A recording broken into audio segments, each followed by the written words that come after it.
네, 사리 기간에 들어가고 또 유속이 빨라지고 있어서 수색 작업이 어려움이 되고 있지만 열심히 수색하고 있다. 이렇게 김종우 기자가 전해왔는데요. 이 투입 여부를 놓고 논란이 일고 있는 다이빙배도 오늘 재차 투입됩니다. 이 세월호 침몰 현장에서 가장 가까운 섬인 동거차도 연결합니다. 이대건 기자. 네, 동거차도입니다. 네, 그곳 날씨 사정이 계속 좋지 않았는데 지금은 어떻습니까? 네, 앞서 김종호 기자가 전해드렸듯이 오늘 날씨는 최근 날씨 가운데는 양호한 편입니다. 제가 팽목항에서 취재를 하다가 이곳 동거차도에 온 지 3일째 됐는데 이 3일 가운데 가장 양호한 편이라고 할 수가 있습니다. 그제 어제는 비바람이 계속되면서 수색 작업에도 영향을 줬는데요. 지금 제 뒤로 지금 사고 해역을 보면은 사고 해역이 전체가 시야에 들어올 정도로 지금 가시거리도 확보가 된 상태입니다. 어쨌든 오늘과 같은 날씨면은 수색과 구조 작업에도 좋은 영향을 미칠 것으로 조심스럽게 기대하고 있습니다. 그러면은 오늘 구조 상황에 대해서 지환 기자와 함께 자세히 얘기 나눠보도록 하겠습니다. 오늘 날씨를 보면은 이전보다, 그러니까 이틀 전 그리고 어제와 비교해 볼 때 좋습니다. 네. 그만큼 구조 작업에도 긍정적인 역할을 미친다는 거겠죠? 네, 그렇습니다. 지금 사고해역 정가운데 이 가이드라인 바지선이 있는데요. 어제와 다른 점은 이 해경과 해군함 그리고 어선들이 상당히 많이 눈에 띈다는 겁니다. 그리고 바지선 역시 크레인을 단 바지선 역시 눈에 띄는데요. 수색이 본격적으로 이루어지고 있는 그런 모습입니다. 해군은 오늘 하루 이 어선 190여 척 그리고 수색 인력 100여 명을 이곳에 투입한다고 했는데요. 현재까지는 총력을 기울이는 모습입니다. 네. 오늘 새벽 2시부터 집중적으로 이루어지면서 희생자 10여 명이 더 수습이 됐습니다. 주로 5층 쪽 로비에서 발견된 것으로 현재 알려지고 있습니다. 조류 상황이 좋지 않아서 걱정이 많았는데요. 지금까지는 순조롭게 수색이 이루어지고 있는 것 같습니다. 그렇습니다. 지금 저 사고해역 뒤쪽을 보면은 가운데 바지선이 있습니다. 네. 근데 바지선 주변에 원래 그 구명 보트라든가 그 해경의 고속단정들이 많아야 되잖아요. 네, 그게 그렇습니다. 이제 수색 작업이 활발하게 이루어질 때는 그 수가 많은데 네. 지금 보면은 그 숫자가 그렇게 많지 않습니다. 네, 지금은 많지는 않습니다. 그렇지만 이것이 지금 물속에 들어가서 수중 수색이 지금도 들어가고 있습니다. 지금 정조 시간이 1시간 전쯤이었는데요. 정조 시간 1시간 전후로 해서 수색이 본격적으로 이루어지기 때문에 그렇군요. 그 물속에 들어간 상황은 여기선 잘 보이진 않지만 지금 현재 본격적으로 이루어지고 있다는 현장의 설명입니다. 알겠습니다. 지금 사고해역의 물 위 상황을 보면 파도가 잔잔한 편입니다. 상대적으로 보면요. 네, 그렇습니다. 그런데 그 잠수 요원들이 늘 하는 말이 있습니다. 바닷속은 아무도 모른다, 이런 얘기를 많이 하거든요. 네. 그만큼 지금 물 위 상황은 굉장히 고요하지만 물 밑 상황은 굉장히 조류가 심한 걸로 지금 알려지고 있죠. 그게 네. 바로 유속인데 네. 지금 상황은 어떻습니까? 네, 이 진도 앞바다 정말 유속이 심하기로 정말 유명하죠. 지금은 사리 기간입니다. 오늘부터 금요일까지 물살이 가장 빨라지는 시기인데요. 그렇죠. 가장 빠를 때는 초속 2.4m까지 2.4m요. 네, 그렇게까지 나오고 있습니다. 예. 때문에 가시거리나 이 부유물이 아주 예. 많아져서 더 심해질 수 있습니다. 오늘 이제 정조 시간이 오후 8시 한 번 남았는데요. 현재 이 수중 수색은 이 정조 시간과 전혀 상관없이 이루어지는 경우가 많습니다. 예.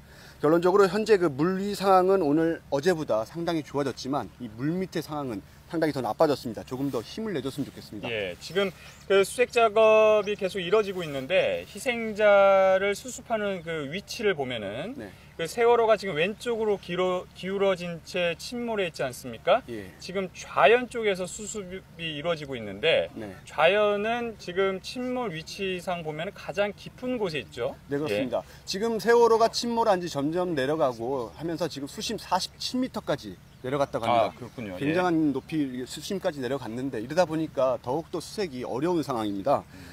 격실 문이 닫혀 있는 곳이 많은데 이 다이버들, 수중 요원들이 들어가서 문을 열려고 해도 열 수가 없고 또 시간은 20분 정도 정해져 있지 않습니까? 그러다 보니까 시간이 쫓겨서 다시 올라오는 상황입니다. 다행히 현재 이 가족들이 계속해서 요구한 대로 5층 쪽 수색이 속도를 내고 있는데요. VIP실이나 조타실이 있는 이 5층 아무래도 여기서 좀 계속 희생자들이 많이 나온다는 있다는 것은 아무래도 구조를 위해서 그렇죠. 빠져나오려고 노력을 하다가 아무래도 갇혀서 나오지 못한 것으로 그렇게 보이고 있습니다. 아무튼 이번 세월호 수색과 구조는 결국 이 잠수 요원들의 힘으로 손으로 할 수밖에 없고요.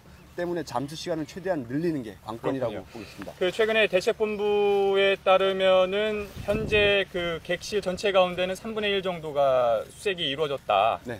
하지만 앞으로 며칠 내에 모든 객실에 대해서 수색을 하겠다 이렇게 얘기를 했거든요. 네. 그러면 과연까지 그 수색이 미쳤다면 네. 그런 계획을 좀 희망적으로 봐도 되겠습니까? 그렇습니다. 지금 5층 VIP실 그리고 예. 조타실 이런 경우에는 계속해서 가족들이 요구를 했지만 예. 워낙 이 내려간 수심이 깊다 보니까 정확하게 이루어지지가 않았었습니다. 그렇죠. 예. 이게 거꾸로 배가 이렇게 들어가다 보니까요. 그렇지만 여기가 이제 투입이 돼서 수습이 되고 있다는 얘기는 결국 앞으로의 그 구조나 수색 작업을 더 희망적으로 보는 그런 느낌입니다. 알겠습니다. 지금 그리고 제 뒤에 있는 지금 사고역을 보면요. 오후 1시쯤에 지금 주황색 저 띠를 아마 보이실 겁니다. 네. 지금 주황색 띠를 보게 되면은 저게 이 쌍끌이 어선이 끌고 와가지고 저 금을 놓고 갔거든요. 네. 그 다음에 한 20분 전쯤에 또다시 한 쌍끌이 팀이 와가지고 저 금을 놓고 왔습니다. 네. 저것도 이 구조 작업의 일환으로 볼 수 있는 건가요? 네, 그렇습니다. 오늘 이제 처음으로 발표를 했는데요. 이 예. 어선들도 예. 이 구조 작업에 투입이 됩니다. 그렇죠. 이 사고 지점 8km 지점부터 예. 동서로 40km 지점까지 이 쌍끌이 어선이 24시간 구조 작업을 벌이게 됩니다. 예. 1차 저지선으로 일단 그물을 걸고요. 그리고 2차 8km 지점에 쌍끌이 어선 8척이 저인망 그물로 훑고 나가는 예. 그런 방식입니다. 그리고 3차 저지선에는 선박과 헬기를 이용해서 해상과 항공 수색을 벌이게 됩니다. 천안함 사태 때도 이 비슷한 그런 방법이 시도가 됐는데요. 결국은 희생자 유실을 막겠다는 최소한의 조치라고 볼 수 있겠습니다. 지금 방금 말씀하셨지만은 그 구조 작업 중에서도 혹시 있을지 모를 그 희생자 유실을 막기 위한 작업이다 이렇게 보면 되겠군요. 네, 그렇습니다. 예. 지금 그리고 오늘 이 사고 해역에는 그 이미 다이빙벨이 도착해 있습니다. 오전 6시에 그 팽목항을 출발을 했는데 조금 전에 그 도착했다는 소식이 전해지고 있죠. 지금 눈으로도 지금 확인이 되고 있는 걸로 알고 있는데요. 예. 네, 그렇습니다. 오전 6시쯤 말씀하신 대로 팽목항을 출발을 했습니다. 예. 그렇지만 시간이 꽤 걸려서 1시간 전쯤 이곳에 도착을 했습니다. 현재는 투입을 위한 준비 단계로 들어간 걸로 지금 알려져 있는데요. 예. 이게 워낙 육중한 무게다 보니까 투입을 위한 그 준비 시간이 굉장히 많이 걸린다고 합니다. 그렇습니다. 아시다시피 이 다이빙벨 여태까지 2번의 시도가 모두 실패로 돌아갔지 않습니까? 맞습니다. 예. 예, 근데 오늘은 인근 항에서 시험을 해본 결과 상당히 희망적이라고 합니다. 그렇군요. 네. 그렇지만 지금은 당초는 이제 선수 쪽, 배 머리 쪽을 담당하게 됐는데 예. 오늘은 선미 쪽, 배 후반 쪽을 담당할 것으로 지금 알려지고 있습니다. 그렇군요. 이 다이빙벨의 핵심은 잠수요원의 잠수 시간을 늘려주는 것이거든요. 예. 하지만 이제 기존 구조 작업 장비와 이 충돌 같은 것을 고려하지 않을 수가 없고 안전 문제죠. 그래 그렇습니다. 예. 또 일단 이곳 해역의 조류가 일단 많이 강하기 때문에 예. 똑바로 위치를 잡고 내려갈 수 있는지는 앞으로 좀 더 봐야 될 것 같습니다. 이미 뭐 많이 보도가 됐지만 다이빙벨이 왜 지금 시점에서 필요한가? 네. 물론 이게 가족분들이 많이 요구하고 있는 상황이고요. 네. 그 실효성에 대한 논란도 좀 있지 않습니까? 네, 그렇습니다. 다이빙벨이 과연 지금 시대에 필요하냐, 예. 기존의 이 구조 작업에 오히려 방해가 되는 것은 아니냐, 여러 가지 논란이 있습니다. 그렇죠. 이 다이빙벨의 기본적인 핵심은 잠수 요원들의 시간, 잠수 시간을 늘려주는 겁니다. 그렇죠. 예. 그렇기 때문에 이렇게 되면 조금 더 어려운 위치, 깊은 위치에 들어갈 때 여기에 어느 정도 도움이 되지 않을까라는 게 가족들과 그리고 현장 구조자들 모두의 바람이라고 볼 수 있습니다. 그러니까 어차피 필요한 필수 장비라면은 지금보다는 초기에 투입됐어야 한다는 조금 아쉬움은 좀 남습니다. 네, 지금까지 동거차도에서 전해드렸습니다.